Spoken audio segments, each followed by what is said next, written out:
My name is Joseph Lentunyoi from Laikipia Permaculture Centre, and I'm the founder of the center.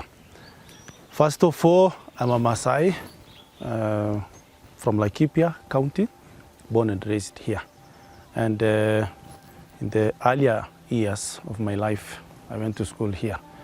And I went to look after my father's cows, goats, camels when I was young. And I went to school when I was a big boy.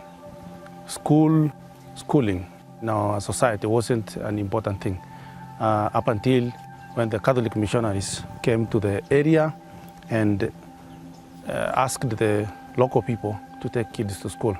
So I'm a beneficiary of the Catholic mission schooling back in the early 90s. I went to school, studied the normal lessons, and I became very passionate about fauna and flora. Mostly plants, because when we were looking after the animals out there, they eat grass, they eat twigs, they eat leaves, and I was trying to look at how they eat and where they come from. So a connection to the soil and to the plants of the region came into my mind, and I became passionate about it. So when I advanced my studies to the university level, I decided to study agriculture and environment. That's when the idea of trying to find out what will our people do to be able to maintain the ecosystem came into me. And that's how the center was founded, because I've been always thinking, how do we go back to where we came from? You know, charity begins at home. To tell our people how to maintain, how to take care of the soils. Because when I say Laikipia Permaculture Centre, there is the middle word there called permaculture. It all means sustainable human settlements. 3 words. Sustainability in what we do. We don't have to take advantage of many cows on the landscape that degrades the landscape. We need to keep the number of animals that the land can hold. That is the big story. We need to keep the number of animals that the land can hold in terms of water provision, grass provision, or fodder if you like, and the number of trees that the camels, that the goats can forage. But our people never thought that at one point, climate change can come to jeopardize how the ecosystem should be able to take care of itself. That is how the center was born, to bring information about sustainable land use, ecosystem restoration, food provision, and peace. Because we know in north of Kenya, for example, there is always conflict. The conflict is all about fight of the scarce resources, fight about water points, fight about fodder for the animals, and ecosystem use. So Laikipia Permaculture Centre is here to address those 3 things. Number 1, we need to understand our ecosystem, what it holds, how many number of animals do we need to keep, what natural resources do we have on the area to be able to utilize to bring alternative livelihoods. Back 9 years ago, we started working with the women groups, Maasai women groups. And we started working with the women groups because Maasai is a male-dominated society. Men move with their cows to Mount Kenya. They leave women back in the village and children struggling. And you know Maasai food is meat, milk, and herbs mostly. So they depend with the animals to survive. But when climate change came, less rainfall came, erratic rainfall, and then less fodder for the animals. So when men move to Mount Kenya with animals, women are left suffering. Less water or no water at all, and no food. So we thought, what would women benefit from when they are left in the village during the drought season? We thought Aloe secundiflora, which is an indigenous aloe, that we can train them how to make cosmetics out of it. They can make soaps out of it, they can make shampoo. We can connect them with the international world in the cosmetic industry to be able to do some shipping or exports to earn an income. We're also looking at invasive species. How can we utilize invasive species of cactus that we can make some products out of it? How can we also make honey out of beekeeping, wax, propolis, bee sting, all those things we analyzed, we collected data, and we found that as we do those things for income generation to local communities, we are also restoring ecosystem. Because without bees, there is no humanity on the Earth planet. There is no pollination. And we brought these projects and we found and identified women who are organized by themselves, registered by the social services in the government side of the county, and we worked with them. So we didn't bring them together to say you have to work together. We already found women in what they call merry-go-round. Women like coming together to discuss their issues and see how they can help each other. So we started with the 4 women group then, 9 years ago, Tuala women group, Nabulu women group, Natum women group, and Osugroi women group. These women were around 300, but they lived in different villages. So we worked with them, we supported them in doing some fencing to deter human-wildlife conflict. We did some water systems to provide them with water, whether it's a shallow well or a borehole, and then we did a lot of training with kitchen gardening so that they can provide what they need in terms of vegetables, especially indigenous vegetables. Then we introduced what we call business enterprises. You know, we opened markets for them to sell honey, to sell aloe, secondary flora products, and also beadworks, where we expose them into different areas where beadwork happens.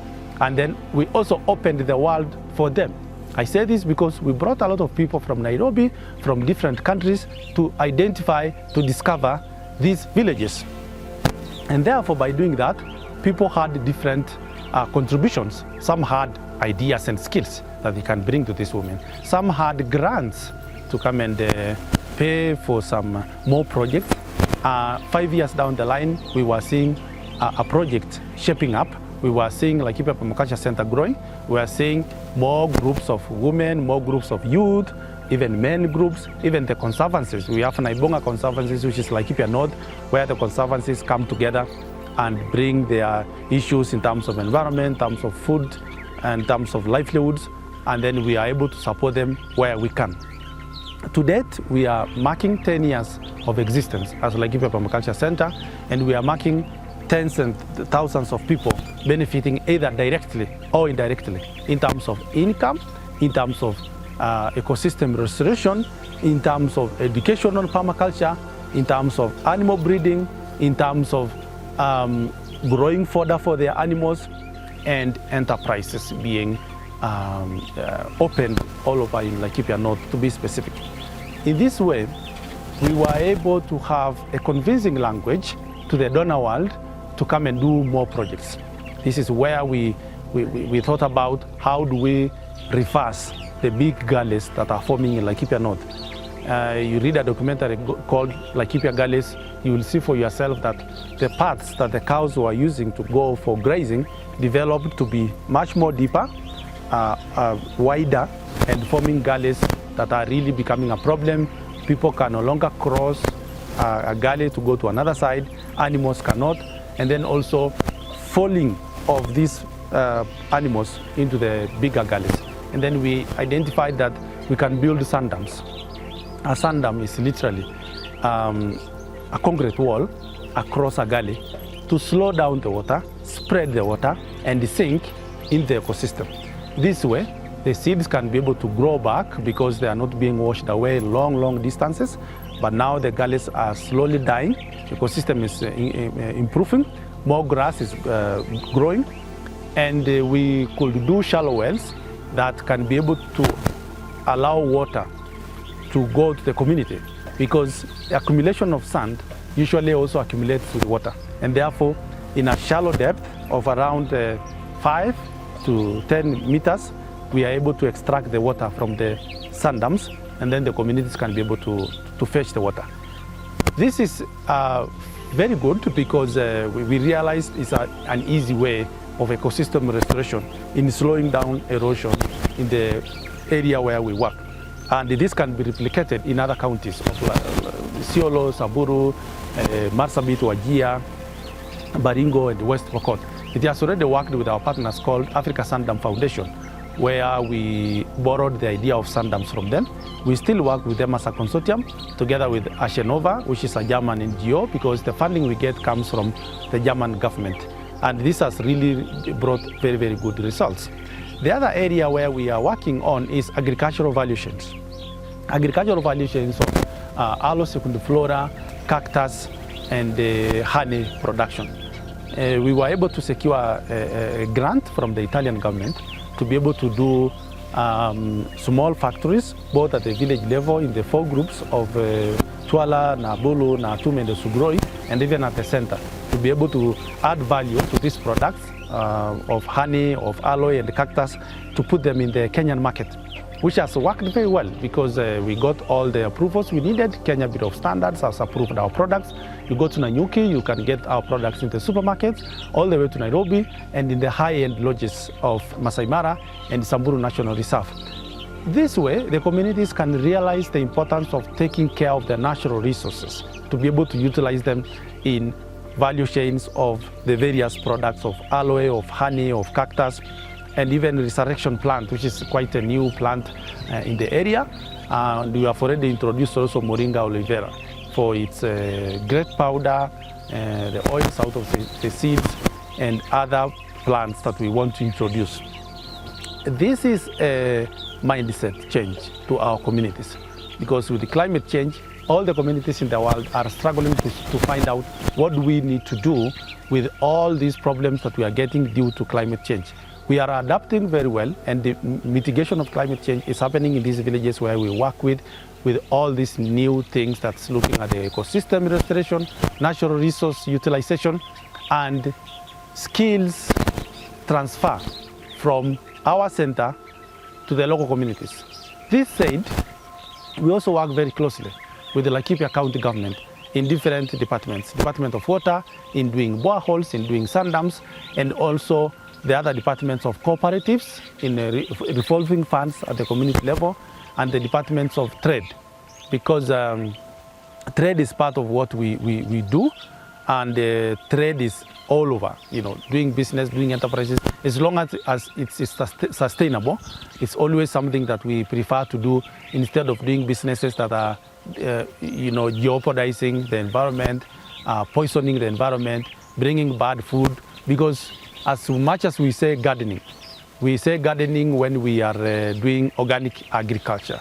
So we don't use chemical fertilizer, we don't do bad spraying of herbicides, but we make our own biopesticides, and we make compost to fertilize our land. We are an institution that looks at the environment with new eyes, and really making sure that water is not poisoned, the chemicals that are not put in the soil are not really brought around our communities, because pastoralists have been practicing natural systems since long time, and therefore we want them to continue that way. Even if they garden, even if they put crops, they grow trees, we still don't use chemicals in growing trees or growing vegetables. And the other thing that we look at is how do we plant more trees, more indigenous trees, to ensure that a tree like this one grows within a short period. For example, this is avocado, this is apple, the rest you see acacias growing, so that communities can take care of it, can be able to benefit out of it. We look at the food. Where does our food come from? From trees, because of fruits, from the ground, because of vegetables. And then all what we need, all what our animals need, comes from the ground. We are here because the soils are there to feed us. So does the animals that we take care of. The moment we forget how to till the soil is the moment we forget our life. And the nation that doesn't take care of its soil is a dying nation. Thank you very much. So one of our biggest projects is bee farming. We call it bee farming. Bee farming is the provision of beehives to the community, trading, how they would hang the beehive, sterilizing the beehives, and swarming. Swarming is bringing bees to the beehive. This is a whole idea of trying to say we have an ecosystem that can take care of the bees. The bees are already there, so we don't need to bring them from far. They already exist. We only need to give them a habitat that is good for them. This is what we are doing, because originally some of our communities were doing bee farming before. But with climate change the bee population is decreasing. And therefore, we are trying to bring it back by bringing more habitation to the bees, planting trees, planting more flowers, and then trying to train the communities how to take care of the beehives, how to harvest, and how to take care of the bees themselves. The importance of the bees is, the bees are more important than human beings. I can comfortably say that. Without bees, there is no humanity. Because they are the bees who pollinate the plants to be able to allow growth of the plant. And then once the plant grows, we feed on the plants. Our animals feed on the plant. And therefore, before even going to say the 7 products of bees, already they are doing great work in the planet Earth, not just in Laikipia or in Kenya, but over the world. They are pollinating our plants from A to Z, name the plants, and then allowing the plant populations to grow. And then we can be able to get our own food. Now looking at the bee itself, it's already producing honey. Honey is already natural and it is helping us when we consume it. And then there is pollen, there is the bee sting, there is the beeswax, and then the various products of beekeeping. And then, of course, it's also always fun when you have your apiary. Apiary is where you keep your bees because the bees are friendly always. We have stingless bees and we have African bees. The sting of the bee is apitherapy. It's medicinal. So when a bee stings you, it adds you several more years on the planet Earth. So it's painful, but it gives you more health in your own life. So we say bee farming, beekeeping, being. For all the farmers at least, even if you have a small piece of land, just put 1 beehive to bring populations of bees up. Because we understand when we use chemicals, we kill bees, which is very unfortunate. That's why also our life is shortening, because the bees population is going down. Very good. So about the sandams. The sandams is taking care of many things. Our main aim of putting sandams in Laikipia North wasn't even water provision, to be honest. It was all about the gullies, which are widening, which are deepening. So we thought, how do we reduce the deepening and the widening of the gullies, because it's taking up the land, it's risky for kids, for animals, by falling in there and dying, perhaps even wildlife. So when we started doing sandams, literally we did around 5 sandams in the beginning, and 2 or 3 of them matured. Maturing means the gullies are not widening anymore, they are not deepening. And then we put a shallow well just next to the sandam, which provides water.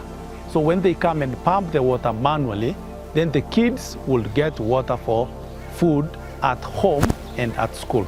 The women will reduce the kilometers that they go to bring water. That means a woman can be more at home to do more work for the family. And therefore, this reduced conflict of a woman and a husband.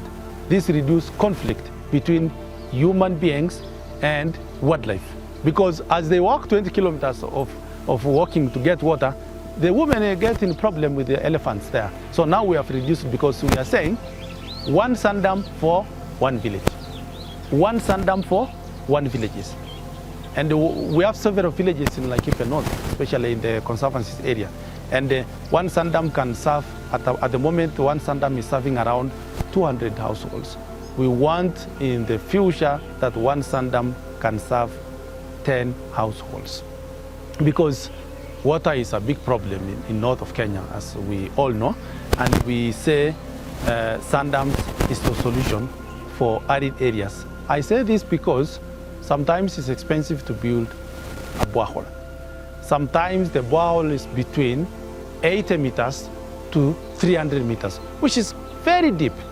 And the depth you go, the deeper you go, the more aquifer destruction, water aquifer. And sometimes you do boreholes and then you don't find water.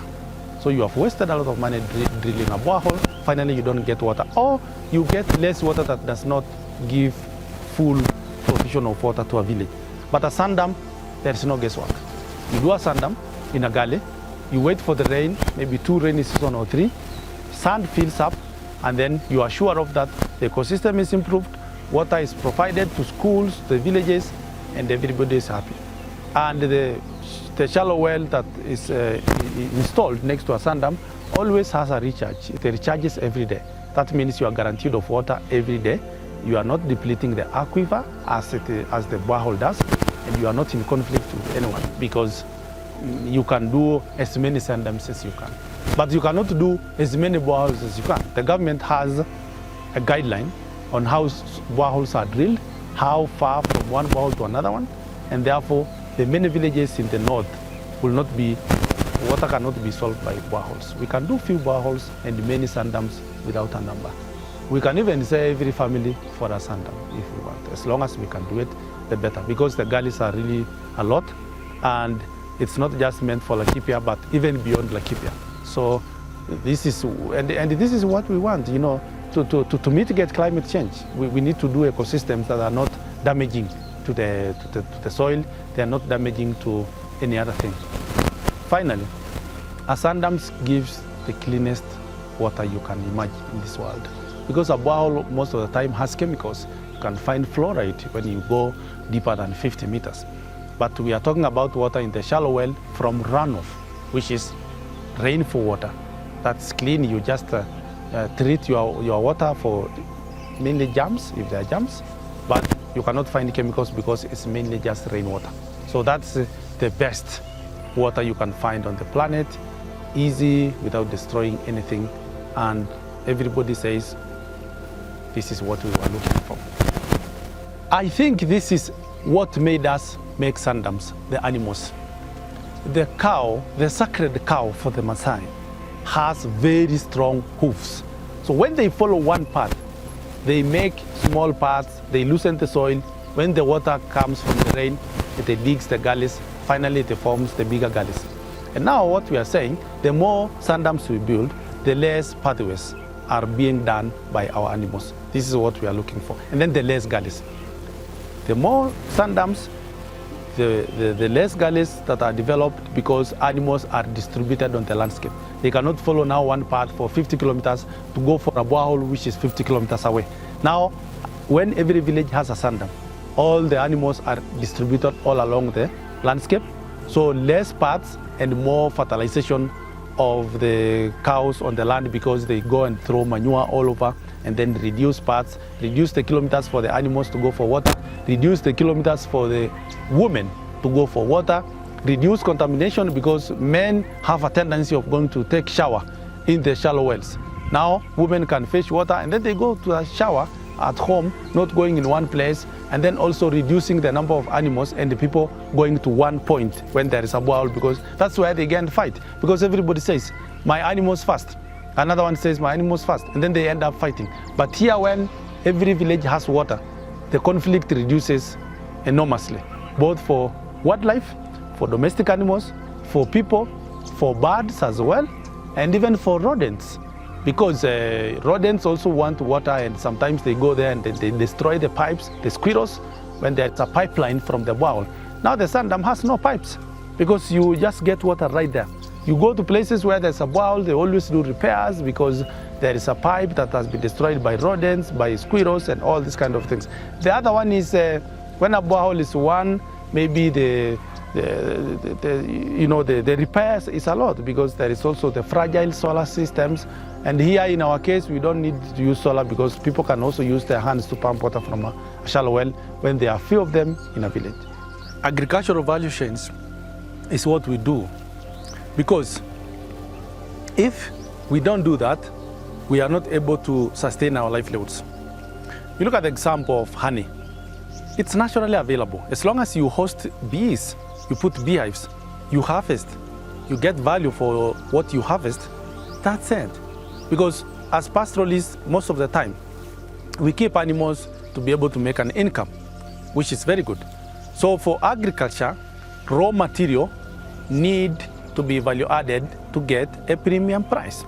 That's what we are trying to do in terms of agricultural value chains of aloe, beekeeping, cactus, moringa, and vegetables themselves. Because you have a farm that you are producing vegetables, you consume on your own in the house, you sell some fresh or raw, others you can dry, for example, and use them when the rain is not there. The same with the beekeeping. we don't expect someone to keep 100 beehives and they consume all the honey. But you can value add it by sieving it. You make the honey, which you can sell. You remain with the wax, which you can use it to make candles, for example. And then you can also use it to make soaps and other things. So this is why we thought about agricultural value chains for a premium price, for an income for the communities that we work with, and even for them to realize the importance of these natural resources. Because since time immemorial, we had so much natural resources that we are not utilizing because we don't know how to utilize it. We only know how to follow a cow, to follow a goat, to follow a camel, and the other animals, which is not bad.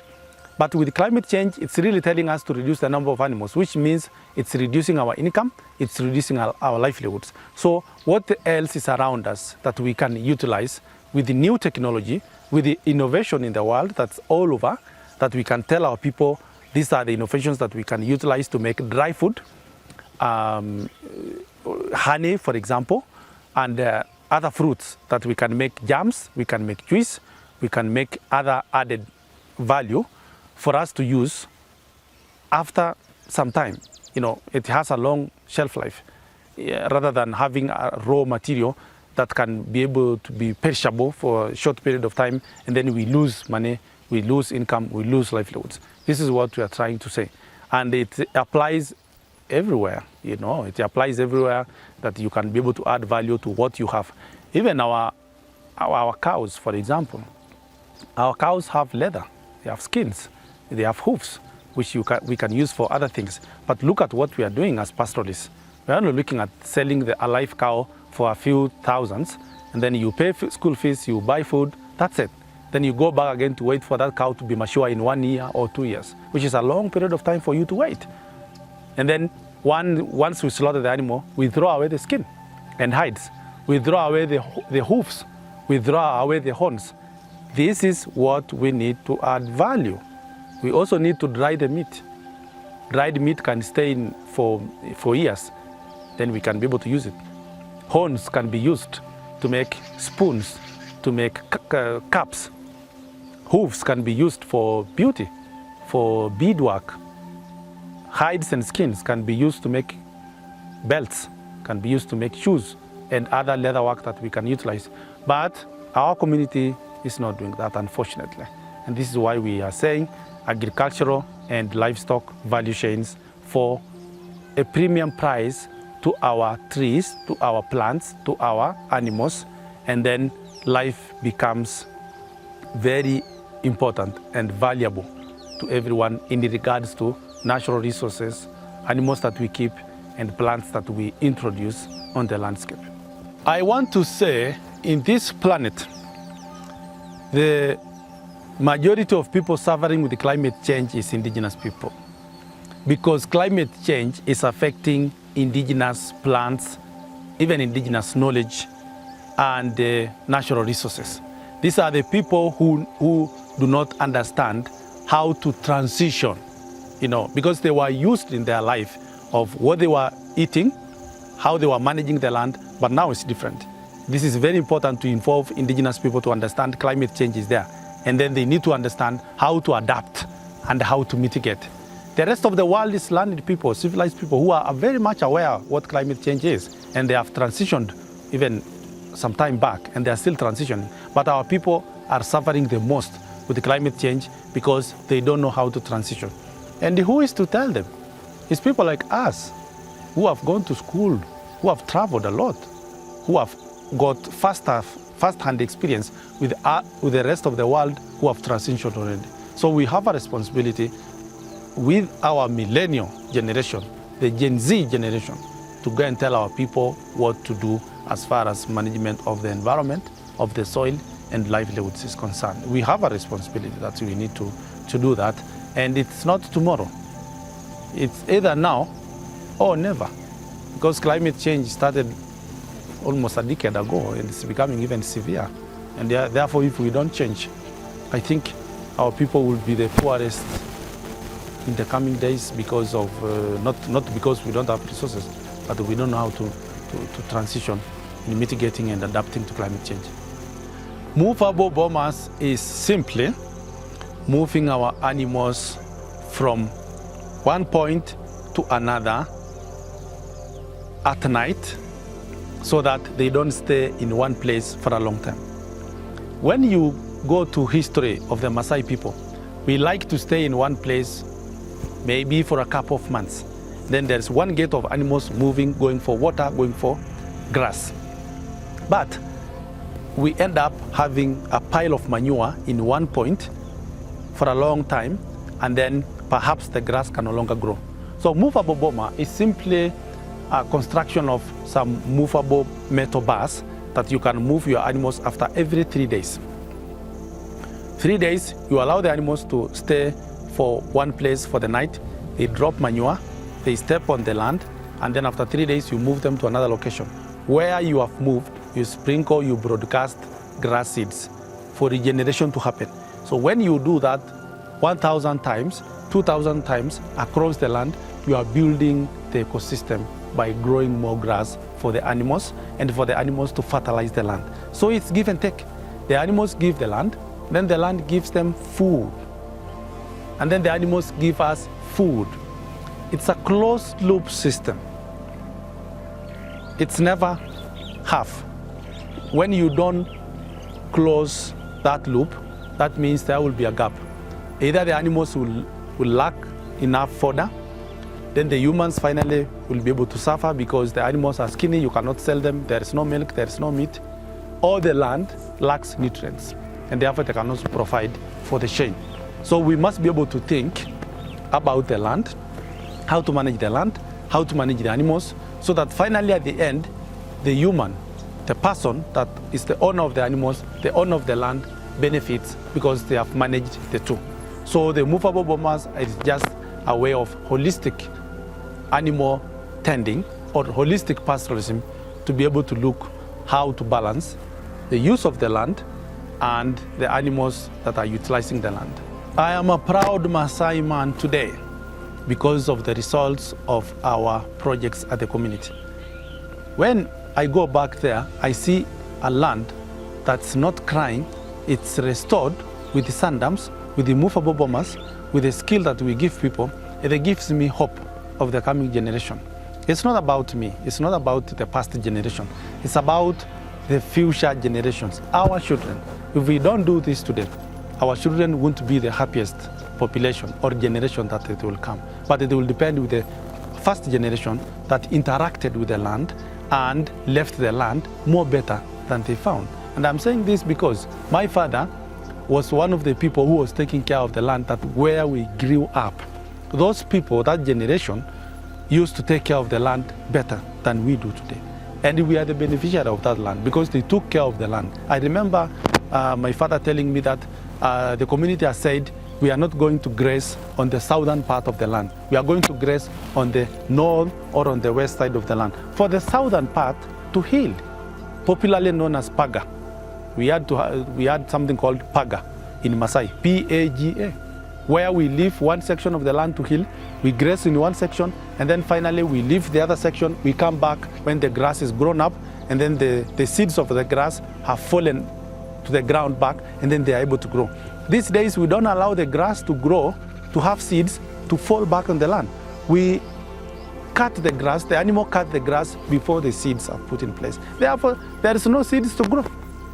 It's just like you, if you are not able to bear a kid, then there is no generation to come. That's what we are doing to our land. We are not giving grass to put the seeds to go back. And our parents, our great-grandparents also used to heal the land that way. So, because today we have a lot of population and the land is not increasing, we can simply use the movable bomas so that even if you have a small piece of land, you can still take care of the land that way. So I am proud because I'm trying to go back to the indigenous knowledge, how our parents did, how our grandparents did, but now maybe using innovation that we have today. Maybe not possible now to say we leave one land to heal because the population, people are living all over, but now we can use the technology, the innovation that is there to heal even a small piece of land, not necessarily a ranch, but even a small piece of land that belongs to you as an individual. Because we have to take responsibility as individuals today for fighting climate change. It's not about all of us. Start with yourself, let your neighbors come and learn from you, let your relatives come, let the community come. Finally, even the world can come to you if you have done something that's innovative, that's really healing the land. So that's what makes me proud today. And I am not the one also with this idea of permaculture. We are many of us, but we help each other according to where you come from, the practices of the land you have, because we have pastoralism, we have farmers, we have people who are doing different things, even mining. You have to mine minerals, yes, it's okay, but are you mining it sustainably? That's the question that people need to ask themselves to be able to live a better planet. I want to say that is a very good approach. The bigger donors, the people with a lot of money that want to support the grassroots communities, they need to go to the grassroots community directly so that the communities are told why these people are there, why the grant is needed. I want to say regrettably that, for example, north of Kenya, we are used to have so many donors in the past. And these donors come mostly with so many goodies, which is good. But are we addressing the issue that brought them there? Or we are just paying people per DMs and making people use big NGOs are just giving out money because I'm going to a meeting. This is why the big corporations need to go directly to the community, tell them why they are there, and let them show what they are bringing by doing. If it's a sandam, we go and mix the cement together with the community so that they see even the people who are giving us funds are able to come and show us how to do this thing. But if we are not doing it, we are only taking people to high-end conferences and other places, removing from their villages and taking them to big urban areas and not going there in the village. That doesn't help those people. Even if the climate is harsh, even if there is no food, you can go and camp and help them show your technology. And then they can own it at the end of the day. They can do it by themselves, train the local artisans to build a sandam, train them how to do holistic pastoralism, train them how to hang beehives, and let them do by themselves. Instead of bringing an outsider who will come and do it for themselves, and then finally when they leave, the communities are not able to do the project by themselves. As we show them how to do it and then let them do by themselves, then at the end, they own the project. Laikipia Permaculture has two entities. One, a charity entity that can fundraise for the community, and then the other one is an enterprise which does business. So the charity arm does fundraising to support projects in the community that need support. And then when we realize businesses in the community, especially on natural resource utilization, the enterprise can be able to market. Because in Kenya, registration of organizations is different. Either you are a non-profit or for-profit. For non-profit, you are not supposed to make profit, which is charity. Can be an NGO, can be a trust, can be a foundation or something like that. So the other arm is for-profit. We need to have for-profit because therefore you can do business. And then you can train the communities how to do the business. Because at the end of the day, fundraising is never guaranteed. Donor grants funding is never guaranteed. And it's not the best for sustainability, because if people are used to be fed by fish, and then someone does not tell you how to fish, that is not sustainable. Because the moment that person is not there, and is the person who does fishing for you, then you might die out of hunger. So we could do both. We could fundraise to be able to put maybe equipment, infrastructure, which is not easy to put because it's a big grant or it's a big capital. But then you have also to show them how to utilize that infrastructure that they have to make business. Give an example. When you do a sandam, we can fundraise, build a sandam, but finally a sandam can produce water. Then train them how to grow crops, how to grow trees. When they grow crops, now they can sell the crops to be able to generate income for themselves with the use of water from the shallow well in a sandam. So that is how it is, because sometimes for profit, you might not be able to get a lot of money to do big infrastructure projects. So that helps bring a balance of sustainability and infrastructure development. As we are practicing permaculture, which is sustainable human settlements, looking at the environment, looking at crops, looking at livestock, looking at businesses, looking at peace and how we coexist and how we live in this planet, especially with the project that we are doing. We have found that we are putting water systems, and once you have water, you have everything. You can keep animals, you can grow crops, you can grow trees, you can do business. This comes with an idea of an enterprise of, drying vegetables, selling raw crops. You can call them fruits of, like for example, this one is avocado. You can have apple, you can have mangoes, you can have papaya, gooseberry, and other crops of sweet potato and other things. That one is a business because you can sell and make income. Livestock keepers, you can go to the market and sell your animals and make money. You can slaughter, you can sell meat, you can sell skins, you can sell horns, and all these kind of things. Now, the agricultural policy comes to guide how we operate in the country. And this is all about policies that are favorable to the normal mwananchi, that grows crops, that keeps animals. We in the permaculture world are trying to take care of everything that's around ecosystem restoration. We start with making good soils that can be able to provide good cropping, livestock, and all these kind of things. We are also very aware of the government policies that guide keeping of animals, growing of crops. We want to say that, first of all, the policy on agronomic practices, how to grow crops without using chemicals, is very important. That we can use natural manure, natural biopesticides to grow our crops so that we don't poison the soil, we don't poison our bodies. The other one is the policy on seed. The seed is what makes us live. The moment you lose your seed, either for plants or trees, that is it. So when we bring in something like GMO, genetically modified seeds, that means the indigenous seeds will not be there. Because when there is cross-pollination, the GMO are always made to be more stronger than the indigenous seeds, and therefore we will lose indigenous seeds.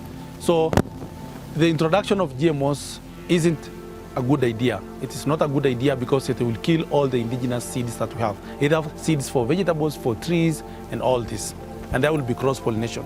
Then weakening the indigenous seeds. And then finally, we will be using hybrid stuff, hybrid seeds that takes a lot of water, that takes a lot of fertilizer, and they know the type of fertilizer that we recommend to. That means a farmer will always be buying seeds, which is really going to make farmers poor.